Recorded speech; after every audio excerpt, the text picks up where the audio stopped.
Sorry about the dark and mysterious backdrop today. We've been out filming all day today for our other channel, Ed and Peter. So if you want to go check that out, don't be shy. We'll drop a link in the description box down below. But today we are doing Dendrobium Speciosum. This is one of the Australian orchids, and we'll give you a quick run through about how to look after it, what to do with it, and how to ensure that you're going to get these beautiful blooms out of it, because it's not always easy. Let's get straight into it. These beautiful babies are from Australia. They're an Australian native plant all the way up the east coast, and their common name is called the rock orchid or Sydney rock orchid. They are actually quite variable plants. There's quite a broad variety of different ones available, from almost pure white through to this creamy sort of color all the way to bright yellows, and they really do make these magnificent displays. But you do always have to worry about the specific variation that you get, because some of them can have short flower spikes from about 5 centimeters long to these long ones. They can get up to about 80 centimeters long and hold hundreds and hundreds of flowers. If you're unlucky to get some of the other ones, you may only get 4 or 5 flowers on your flower spike. But nowadays in cultivation, they've generally chosen the best ones available. This is the specific one's probably quite an old one. It's probably hasn't been chosen from the best stock, because we've had it for many years, and the person we got it from had it from many years. So it might not have been chosen from the best breeding stock that has been, or that is available now. That's not with regards to any of the hybridizing that's been taking place to produce some amazing hybrids.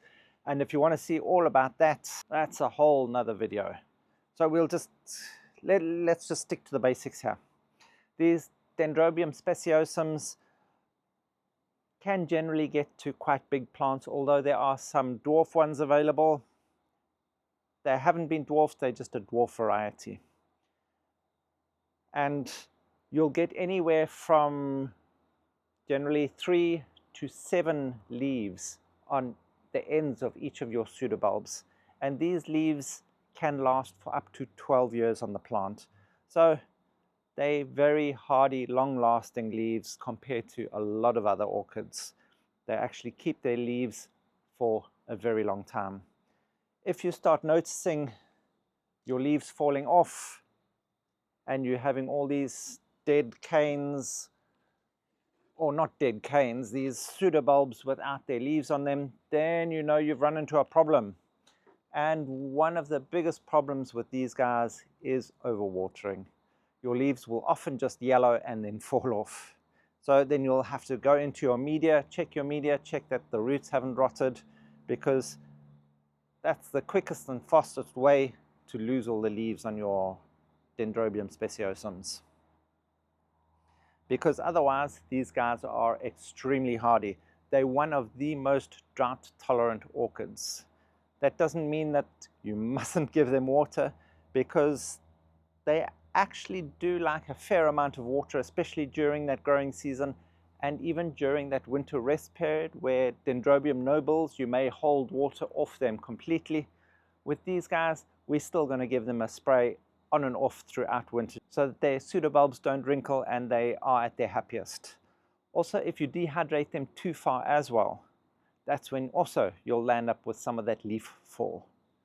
But along with that leaf fall, especially with dehydration and sometimes overwatering, should I say, you land up with these kiki formations. So unlike with Dendrobium noble, if you're watering at the wrong time, you'll land up with kikis on them.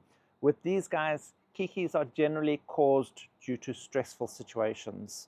So you may still get flowers and get kikis. Generally, it's not that the kikis are going to replace the flowering.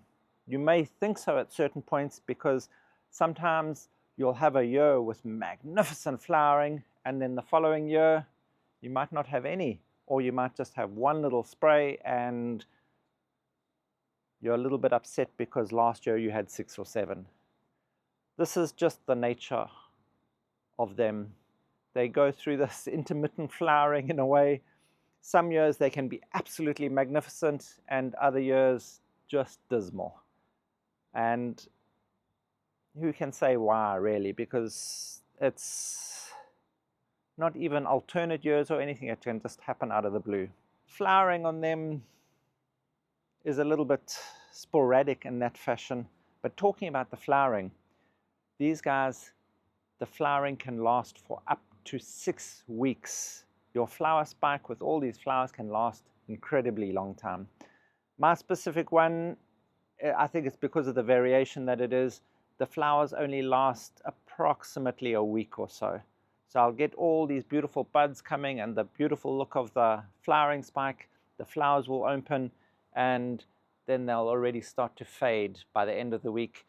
They do last on the plant for another week, but they've already sort of lost their full beauty.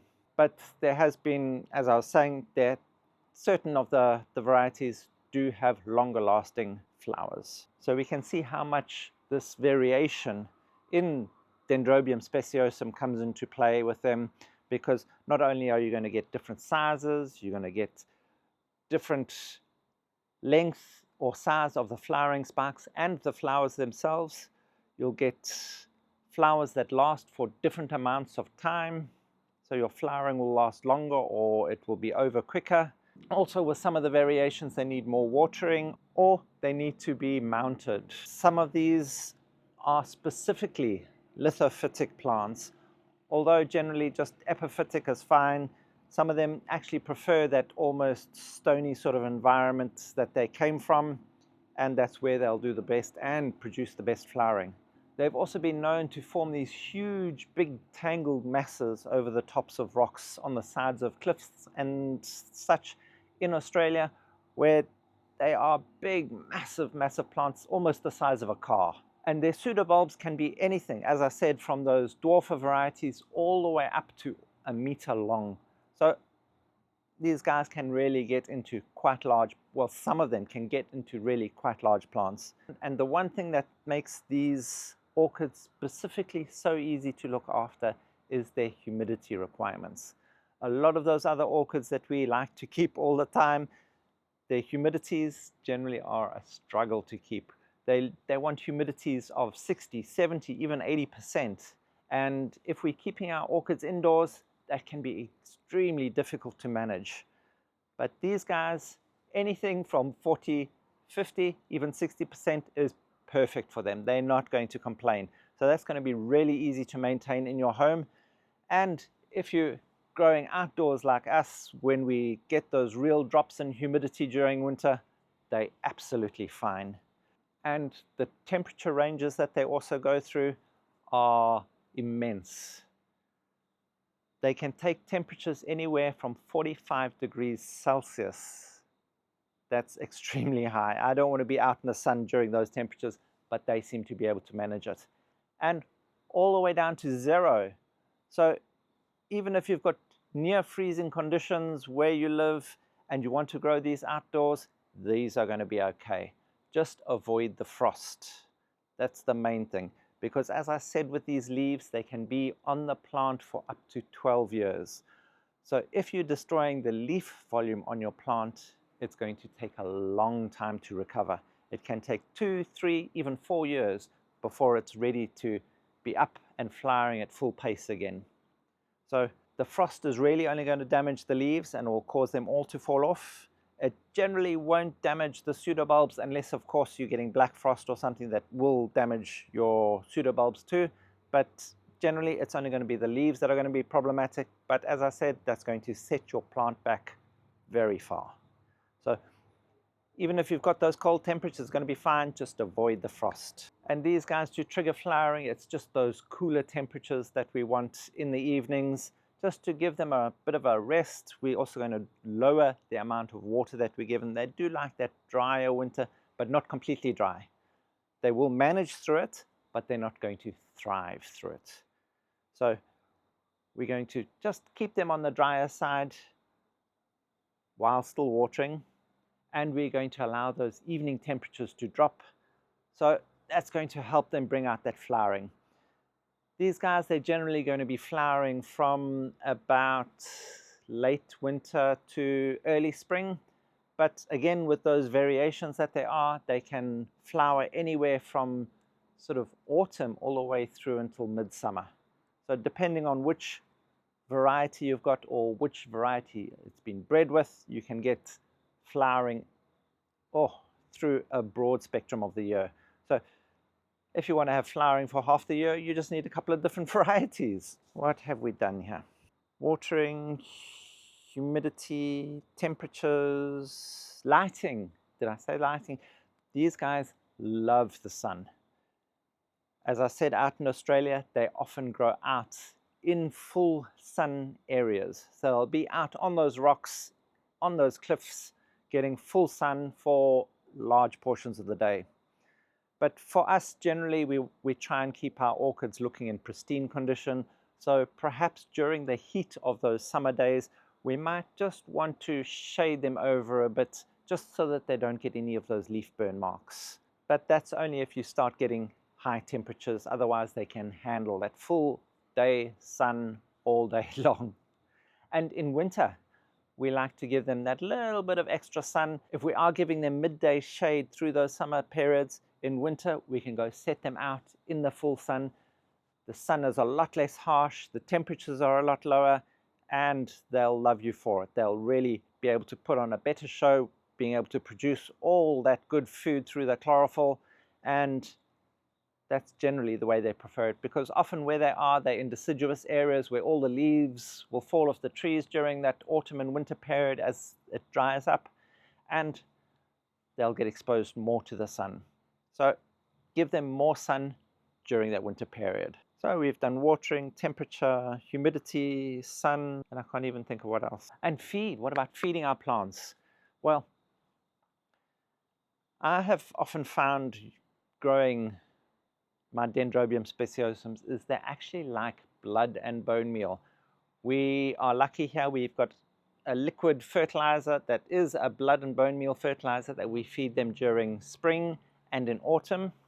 And then during those summer months, while all that fast growth is happening, that's when we just give them an all-round balanced fertilizer with all those micronutrients that you could possibly imagine in it.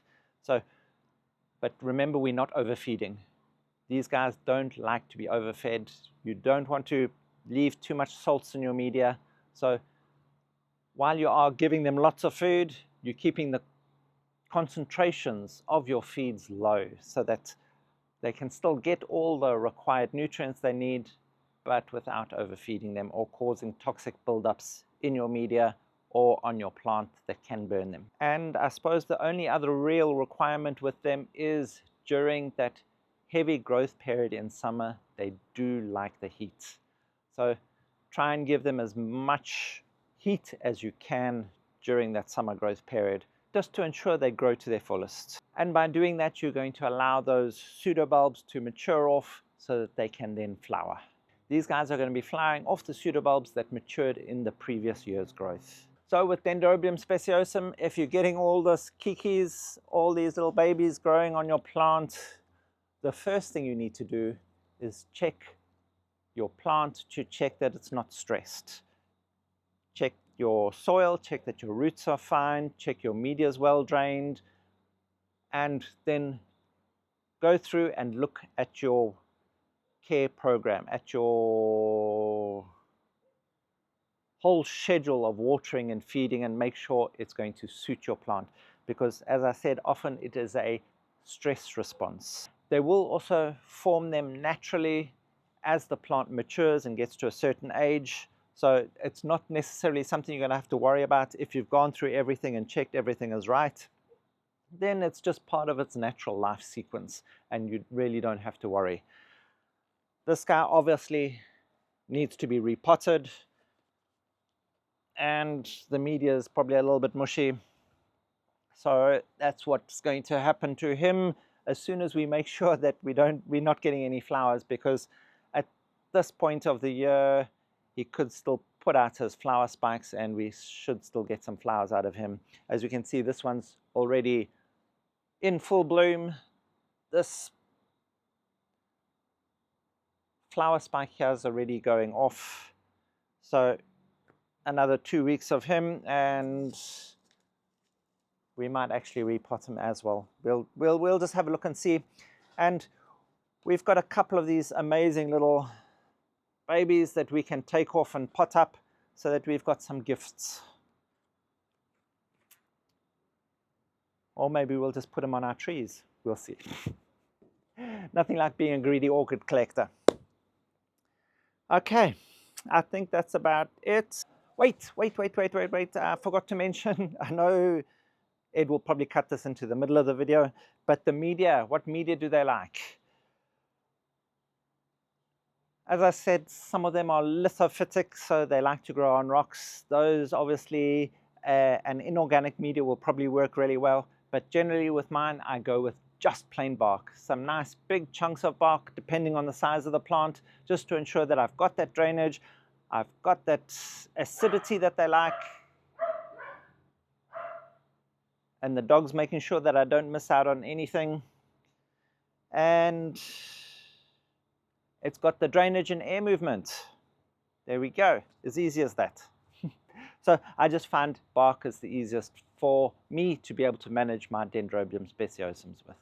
And if you want to know more about these Dendrobium Speciosums, check out Matthew from Hello Plant Lovers. He's got an excellent channel there, and he is from where these guys come naturally. So go check him out. He's got some good stuff there. And thank you for watching. If you have any questions about Dendrobium Speciosum, drop them in the comments box down below, and I'll be sure to get back to them. For any other orchid queries, remember that Buy Me a Coffee link. Ed posts up content there all the time that's freely available to everyone. And if you like what you see there, don't be shy, sign up, become a member, and grow like a pro. And thank you for watching.